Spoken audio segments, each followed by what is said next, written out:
Good. I love it. Thank you so much. Yeah, that's who we are. Everyone is welcome. And what an amazing community to be a part of. I hope you all just feel proud of that. And do really feel welcome and part of this community, because I already do. And yeah, I've only been here a hot minute. So all this to say, welcome to this month's event, Release. I hope you had some good conversations about what release means to you. I know that for me, I feel like, yeah, release is letting go of the past, letting go of the things that hold me back, shedding the things that cripple me. It's a big word. And like I said, I'm so excited to welcome Lisa James here this morning. And guys, I hope you can do a virtual snap or a clap or whatever. Just give her a nice, warm Creative Mornings welcome this morning. Hello, Lisa. Are you there? I'm here. That was a very big intro. Feeling a little bit like, ooh. No. I am just gonna spotlight you as well. Amazing. So Lisa's here to talk about release. Where can we go from here? So Lisa, I'm gonna stop talking and I'll just hand over to you. Welcome. Thank you. Yeah, do you want to jump on one? Cool, thanks. Thanks so much for having me. It's yeah, it's really nice to be here and listening to that manifesto. Yeah, it kind of resonates a little, and we'll probably get into that along the way. I thought I'd start by just, introducing a little bit about me, and maybe, a bit of background about why it's me that's here talking today, kind of around this theme. So I guess I grew up actually quite a dreamer child, head in a book, making up stories, writing short stories, wandering through the house, exploring like magical corridors with an old set of keys that someone had given me, and all this kind of, fairy tale stuff, head in the clouds. And then somewhere along the way, I got channeled into quite an academic life, I suppose. So, I came out of school with the best in school exam results and did similar in college, went and got a degree, which didn't go quite so well, which might have been a telltale sign in hindsight. Got married, got a job, got a better job, got another better job, got a master's in business, got another better job. That's kind of the life that you're supposed to live, is the life that I was living. I was an achiever, and I, over the last kind of 10 years or so, bit by bit, have released most of it. And so where I am today is a very different place to where I was then. And it's so funny being here at Creative Mornings Cardiff, where everyone's creative and I'm a creative, because I kid you not, if you told me 10 years ago that I was a creative person, I would have laughed you out of the room. Like, really, honestly, would have just not believed it at all. Have had conversations with people about it. So I guess I'm here because of what I do. So I'm a yoga teacher. We'll get into that a little bit as well. But perhaps also because of the journey that I've been on as well. So there's a lot of nuances to that word release, which we've kind of touched on already. And I guess a lot of them apply in this story that I've got to share with you today. So if we move on to the next slide, and this word, this theme, release. I had a kickoff call with Eloise and Keisha, and we talked about, it could be tangential what we talked about today. It didn't have to be explicitly this word. And actually I said, no, I think this word is perfect, and we all agreed, and Keisha's alluded to it as well. We're in a place right now where we're coming out of the back of this, nearly 2 years of having to let everything go, and we're moving forward from that. So there's release present in all kinds of different ways. There's release present in my journey. There's release present in the life that we've had to live over the last 18 months, 2 years. And, there's release present for everyone in different ways. And that was really clear when we just did the breakout room now. So it is release that we're going to talk about. And if we jump to the next slide, let's start with a definition, because that's what you do, right? So release is the act of setting free or letting go, the act of allowing something to escape, a discharge from obligation or responsibility, relief or rescue from sorrow, suffering, or trouble. All of these apply to me, and I'm assuming that there will be resonance here for other people as well, and there is from the conversation that we had in the breakout room, or that everyone else had in the breakout room. I stepped back because I was like, well, I'm not going to talk about release now because I'm going to spend the next 20 minutes talking about release.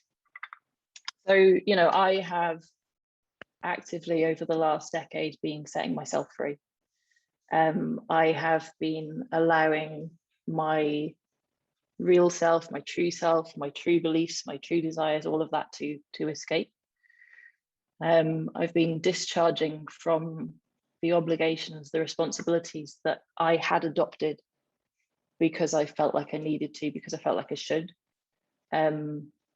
because that's what was expected of you as you grow up and live your life. And doing 1, 2, and 3 has released me from like so much heartache and suffering, and the icky, sticky feeling of just doing stuff that isn't quite you. And I've talked through that, and I'm talking about me, but I hear it in the conversation that we had in the breakout room, and I hear it in the work that I'm doing in teaching as well. So although I might be referencing myself, this is true of other people too. I know that in the work that I do, because consciously or unconsciously, there are these internal narratives and belief systems that we carry around with us that kind of keep us potentially contained in lives that aren't fully ours, and there are varying degrees of that, right? But just hold you in a place that maybe you weren't supposed to be in. And it's this process of release that helps us step out of those containers and step into, what you might call a more wholesome life or more true life. So if we move on and we turn to the pandemic briefly, I'm just going to read this out. To some extent, the pandemic itself released us, perhaps unwillingly and perhaps unexpectedly. But in some areas, though, perhaps we came to be just a little bit grateful. And I really don't want to be glib about this, that there's been also a lot of sorrow and a lot of loss and a lot of heartache and a lot of difficulty. And as a creative community, I can only assume that has affected us, or some of us, more than it has other people. So I'm just want to be really clear that I'm not sat here saying, yeah, it was great, because it wasn't. But what I know from my life and from the people around me and from the people that I work with and the people that I teach is that there are things that we've come to be grateful for. There are things that we've come to recognize have value. And so that leads us to this question. So if we just hit next, which is, where do we go from here? So I, partway through maybe the first lockdown or the pandemic, started teaching a new class. It was a journaling class. It was part of my whole release journey. Like, I'm a yoga teacher, I have to teach yoga, but I really want to do this thing because this is the thing that's my practice. So I started teaching a journaling class. It's called Write. This is a question that we've all been working with as a group, and it's been so interesting to see how it's developed and the things that people have released and want to keep released, and the things that people want to pick up, and the things that people want to kind of step into. So yeah, this question, where do we go from here? If we move on to the next slide, I believe that we move forward, we find the right way forward, the true way forward, because right is a loaded word, the true way forward for each of us, by creating space. So we were perhaps living this life that was full. And then that life got very empty. And so within that space that was created, that was forced upon us, we started to be able to see what it was that we valued and what it was that we didn't value, and the things that we enjoyed and the things we didn't enjoy, and maybe what we wanted to get back to and what we wanted to leave behind. And I think it's only with that intentional creation of space now as we move forward that we're going to be able to understand where we want to go next, because where we want to go next isn't necessarily where we've already been.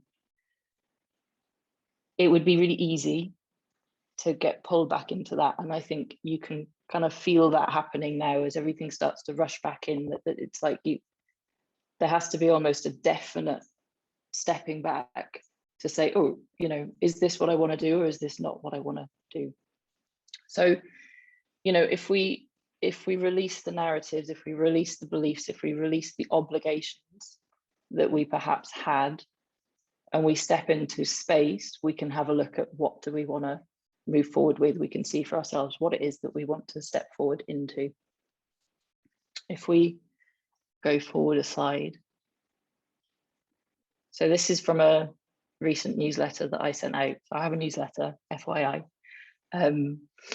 So everything will shift, but only once you've given it the space to be seen, understood, and worked with. So all of this stuff can move, but only if you give it some time, some breathing space to actually have a look at it, to interrogate it, for want of a better word, to explore, how does that make me feel?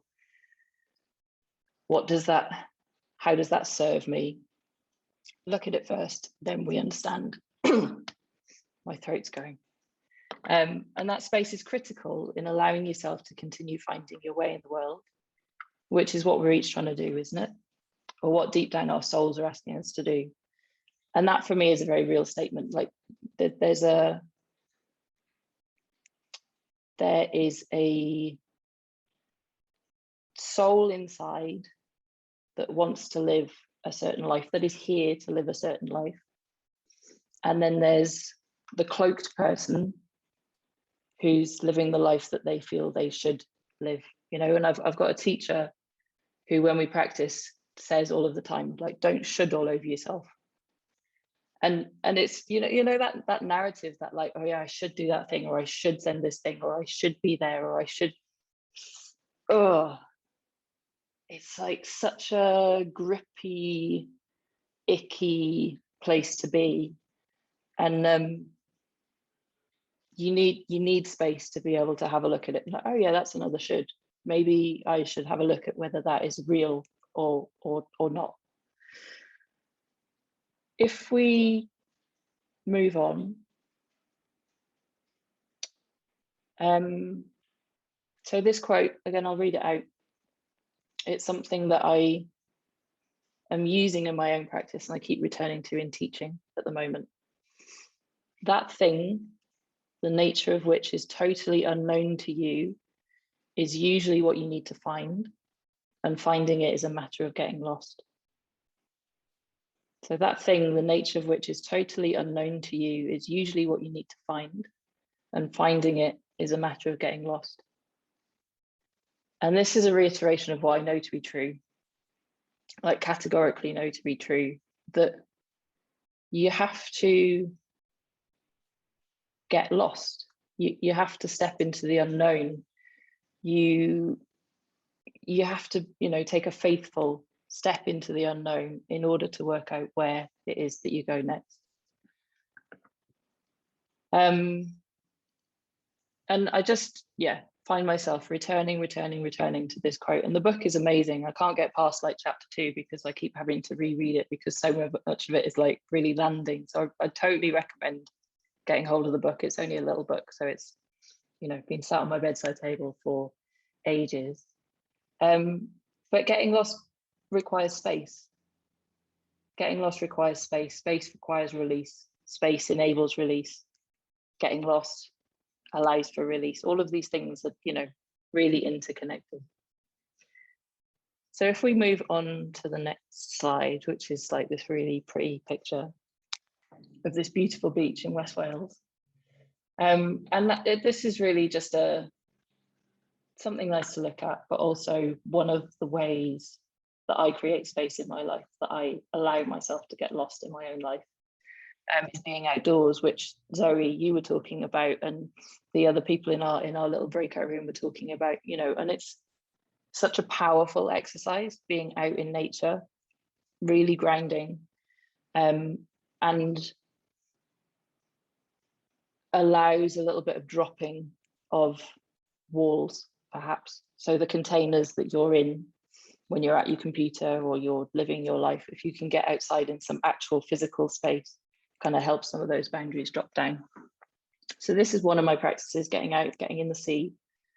But also my other practices, journaling, moving, that might look like yoga, that might be a dance in the kitchen, you know, tune comes on the radio and like, yeah, lunchtime boogie in the kitchen, like that's definitely a thing. And if I was to sum up what I do today, what my work is today, it is also this. It's creating spaces for people, safe spaces for people to show up in, to get lost in, you know. And getting lost is interesting because getting lost has this quite charging effect on the nervous system, you know, that everything like jumps up, the shoulders around the ears, the fear, God, I don't know what I'm doing. So you have to create this safe space within which to get lost, within which to explore the unfamiliar, within which to, you know, find your way back to yourself. And in finding your way back to yourself, then you find your way back to the rest of the world. So it's like, it's really important, I think, practice this intentional creation of space. If we move on, although I love looking at the beach, little side note on getting lost, which, you know, could be two things. Could be the familiar falling away, which is the release, right? The putting things down, the letting things go. Again, came up in our group. That isn't necessarily an easy thing, and it's not necessarily a desired thing. Perhaps the pandemic wasn't the desired thing, you know, it meant familiar falling away, and perhaps we didn't want some of that familiar to fall away. Some of it we've come to be grateful for. And then also the unfamiliar appearing. And I think that happens as a result of the familiar falling away, but also in us relinquishing control. Like, we're so good at needing to control everything, to grip onto everything, to know, you know, what it is that we're doing and where it is that we're going and how it is that things are going to work out.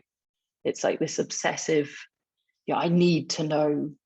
If we relinquish that, you start to perhaps move into the unfamiliar, you start to get a little bit lost, you start to create a little bit more space. And you can really move forward into some magical stuff from there, from that space.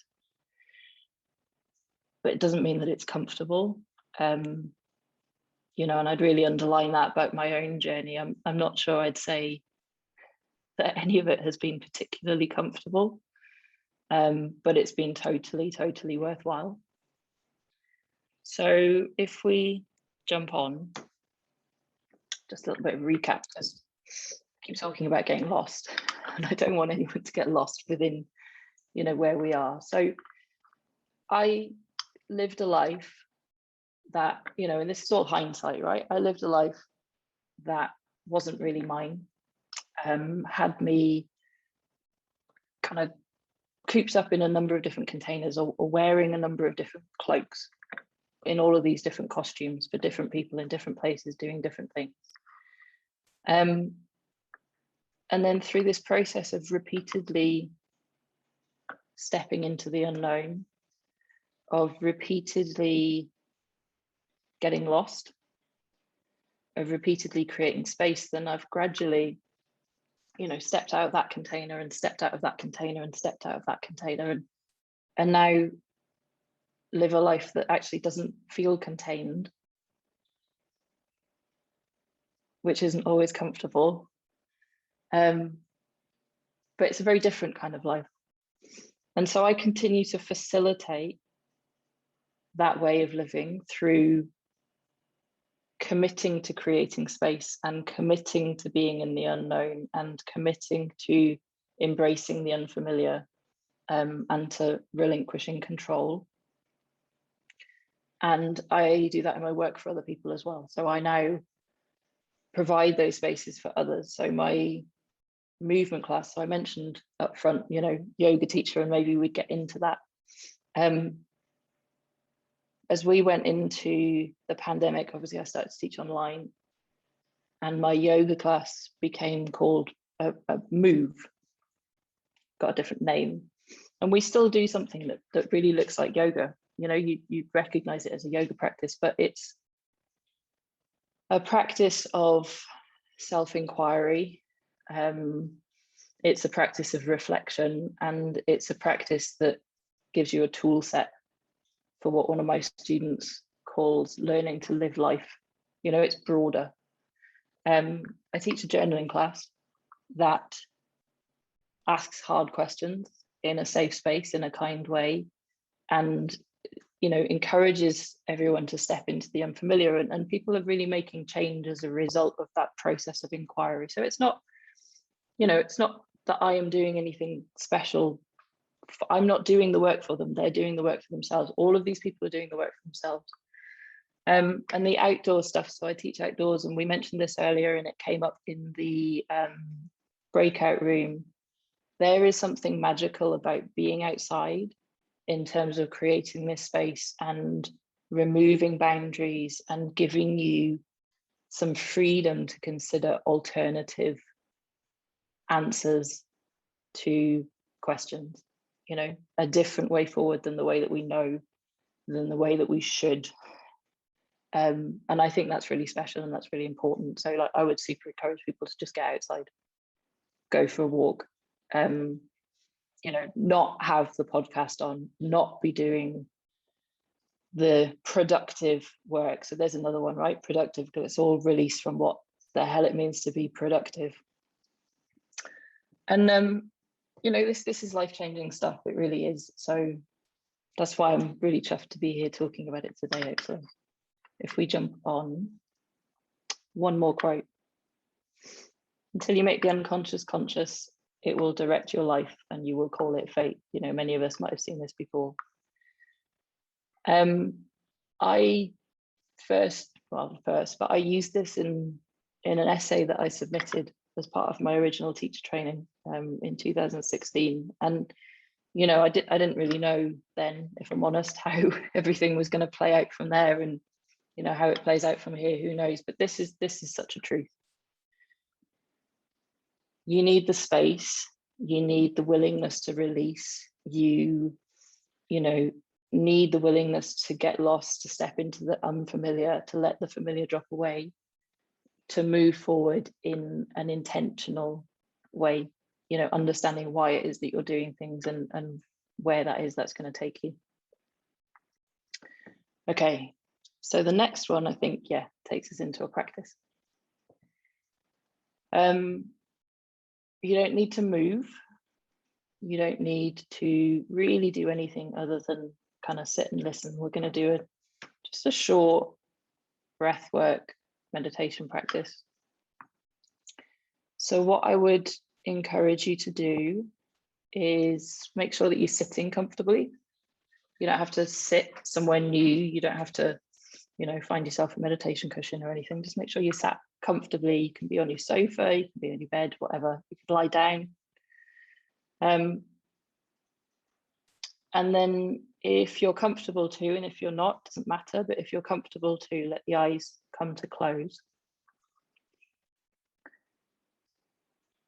And as the eyes come to close, you might, you know, start to notice that your body isn't that comfortable. And that's the point that you change the way that you're sitting, right? It's not the point that you go, okay, well, no, I'm just going to stay here anyway.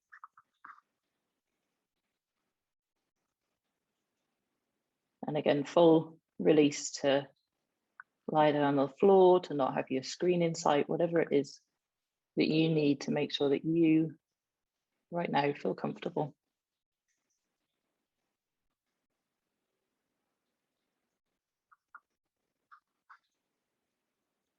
As the eyes close and you settle, you start to get to know yourself a little bit better in this moment. You get to hear a little bit of what the body has to say.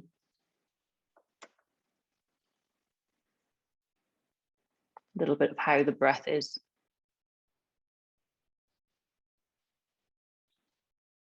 There's also a little bit of what's going on in the mind.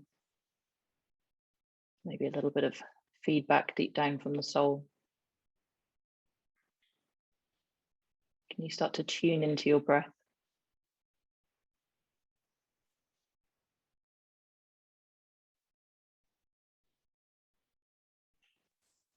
And at this point, you're not asking the breath to do anything different than what it is doing right now.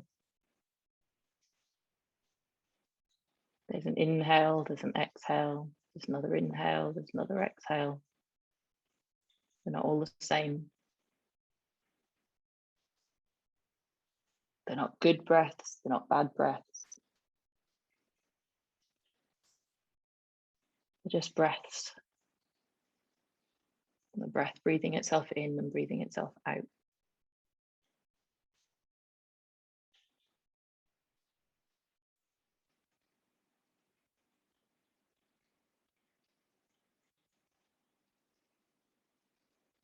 And what you might start to inquire about is whether the breath might sink a little lower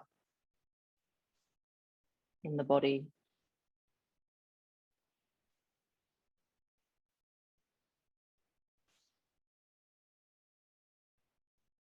So that if you were to put your hands at the side of your lower rib cage, which you can do if you want, or you can just imagine, you'd feel the breath moving outwards to the sides there as you inhale and dropping back to the center there as you exhale.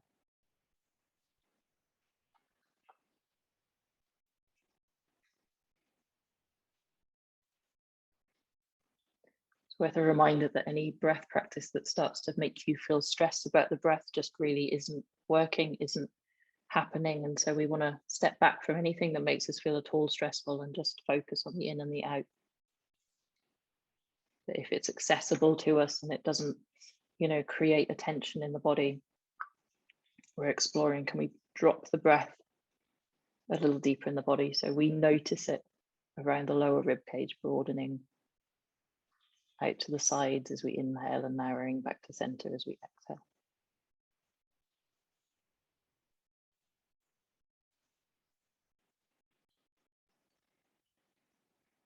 It takes a little bit of time in this practice, and we're going to do a relatively short version today, so it's something you can take away. But it's all about dropping into the parasympathetic nervous system. So that's the place where we feel safe. It's kind of breath that we have when we're asleep. That breath that's moved deeper, might that breath also get lighter? So this isn't about taking a big deep breath.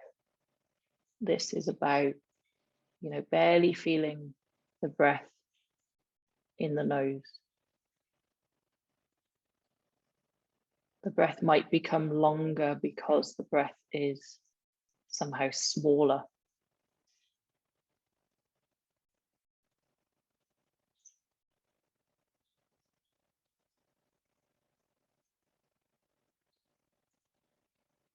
You might find that you can move towards it and then you have to come out of it. Move towards it, you come out of it. This is very definitely a practice, as I say, that takes time. So we drop the breath lower and we make the breath more subtle.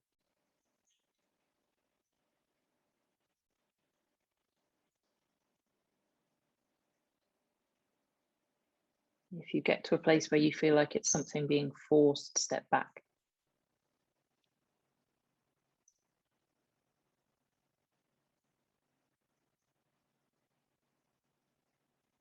Sometimes you feel there are like these release breaths in the middle, a bigger breath, and then you can drop back into the quieter breath. That's fine. You might start to notice an impact in the system. You might start to notice that your temperature feels a bit different, or The amount of saliva in the mouth feels a bit different. The body feels a bit different.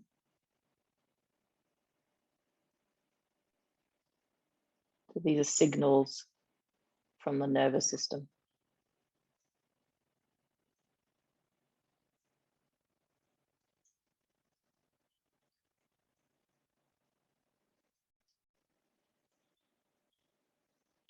And this place that we find ourselves, this place that's a little more settled, a little more still.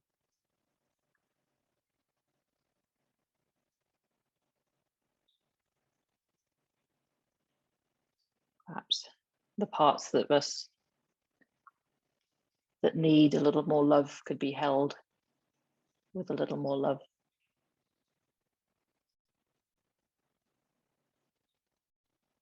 Perhaps the parts of us that need some bolstering, that need some strength, could be given what they need.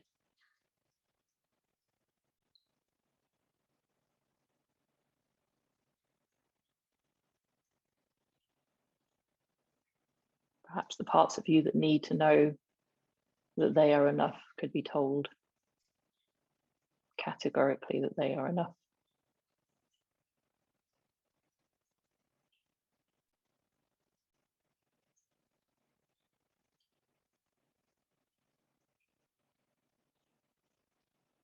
And perhaps the parts of you that are interested or even longing to step into something that's slightly unknown, that's slightly different. Those parts of you could be welcomed into the light.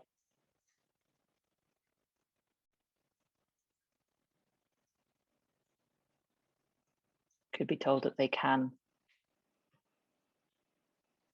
Could be told that they have your support in having a look at that thing or that idea or that plan.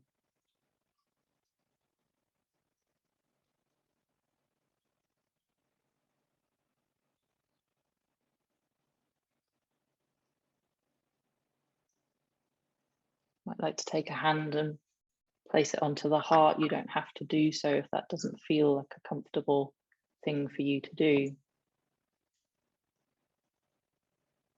As that heart feels the hand landing there, we can just recognize this space that we've created for ourselves, just these short few minutes of space. Knowing that this is a place we can return to.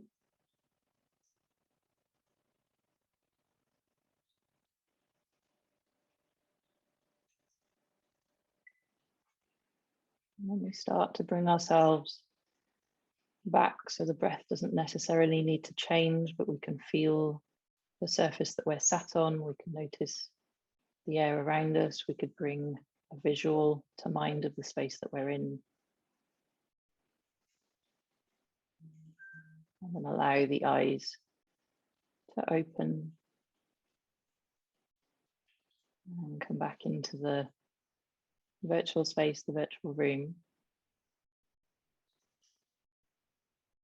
A really short version of that practice. As I say, it can take a bit more time to drop the breath down, but the principles are to just find the breath in that slightly lower place in the body and really kind of make the breath a bit lighter and sit there for as long as you need to.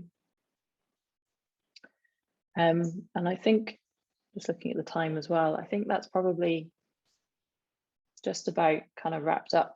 There's another slide where it's just going to sum up. I can sum up pretty quickly. You know, I told you the life that I led, the life that I have now. I'm not married anymore. I'm in a great relationship. I'm not employed anymore. I'm very much self-employed. I'm not living a corporate life. I'm living a creative life. I'm not teaching what I set out to teach. I'm teaching something very different. Like, there has been so much release along the way. It feels great. So happy to be here today. So thank you very much for having me. yeah, and I'm happy to take questions if there's time for questions. I'm happy if you want to send me questions afterwards, whatever you need. Thank you very much. Thank you, Lisa. That was amazing. That was so good. Um, it's, yeah, what a different way to step into the day. Like, I don't know about anybody else, but I just feel really, really calm right now. Um, and yeah, it just gives a different perspective to the day when you go into it, not putting the pressure on yourself to produce or with the shoulds or, you know, how am I going to be productive today? And rather giving your space to just be. I think that, yeah, that's definitely given me something to reflect on. I do have some questions for you, Lisa. I think we've got some time for that. So one question is there a specific point or event that triggered this change of outlook for you to go from being an achiever to creating space for yourself and the shedding away from the should?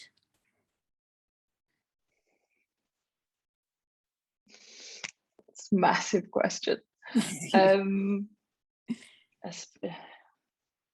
so what I would say is that the journey, where I can kind of pinpoint the journey beginning was ironically about achieving, but in a really different way. So I, was fed up of being told about the things that I couldn't do.